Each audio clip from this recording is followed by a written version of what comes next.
Hello guys, আসসালামু আলাইকুম রহমতুল্লাহি ওবারাকাতু। এটা হচ্ছে আমার ব্লক নাম্বার 2। তো আপনারা ভাববেন আমি হঠাৎ ব্রিজ কেন দেখাচ্ছি। ব্রিজ দেখানোর মূল মকসুদটা হচ্ছে যে আজকে এই ব্রিজের উপরে উঠবো।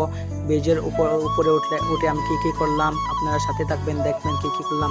তো ব্রিজে ওঠার আগে ভাবলাম যে ব্রিজের চারিদিকে কী রয়েছে, ব্রিজের চারিদিকে কী ভিউ, সেই ভিউটা আপনাদেরকে দেখাচ্ছি। তো ব্রিজের চারিদিকে এত সুন্দর ভিউ, কি বলবো গাইজ। মানে আপনারা যদি কোনোদিন আসেন তাহলে ভিউটা দেখবেন, অত সুন্দর, মানে কি বলবো। তো কন্টিনিউ আমাদের এদিকে 3 দিন খুব বৃষ্টি হয়েছে, ঝড় হয়েছে, তার জন্য অনেক কিছু পানি হয়েছে। তো গজরালা বিলে কেমন পানি হলো, তো আপনাদের মনে এটা সন্দেহ থাকতে পারে। তো আজকে এই সন্দেহটা মিটে যাবে। আমি উপরে উঠে যাব, একটু পরে উপরে উঠে আপনাদেরকে দেখাবো মানে কি করলাম উপরে উঠে। তো গাইজ আমি ফাইনালি উপরে উঠে গেছি, কিন্তু দুঃখিত যে আমার সাথে কেউ ছিল না, তার জন্য আমার ভিডিও কেউ করতে পারেনি। আমি একাই করেছিলাম আমার ভিডিও, মানে একাই, মানে কি বলবো গাইজ, একাই উপভোগ করেছিলাম উপরে উঠে। মানে উপরে ওঠার বাদে আলাদা একটা শান্তি পেয়েছিলাম। মানে আল্লাহ তাআলার শুকরিয়া কীভাবে আমি আদায় করব, মানে বলে বোঝাতে পারবো না আপনাদেরকে গাইজ।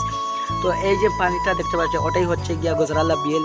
আর ওই যে সামনে যে মাদ্রাসাটা দেখতে পাচ্ছেন, ওটা হচ্ছে দারুল কোরআন মেন্দিবাড়ি কুমি হাফিজি আলিয়া মাদ্রাসা। মানে এই মাদ্রাসাতে এত ছোটো ছোটো বাচ্চারা রয়েছে, এত মেহনত করে ওরা, মানে কি বলবো গাইজ। তো এখন ওরা ক্রিকেট খেলতেছে আর আমি উপর থেকে দেখতেছি, মানে এত সুন্দর করে খেলতেছি আর এত সুন্দর ওদের মুখের ভাষাটা।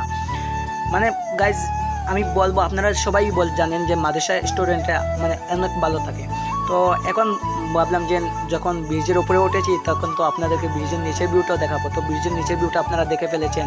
তো এই যে সামনে যে দোকান পাট দেখতে পাচ্ছেন, ওটা হচ্ছে গিয়া মেন্দিবাড়ি মাদ্রাসা মার্কেট। আর এই সামনে একটা লঙ্গাই নদী রয়েছে, অনেক বড় লঙ্গাই নদী রয়েছে। তো আপনারা সবাই আমাকে সাপোর্ট করবেন, ভালোবাসা দেবেন।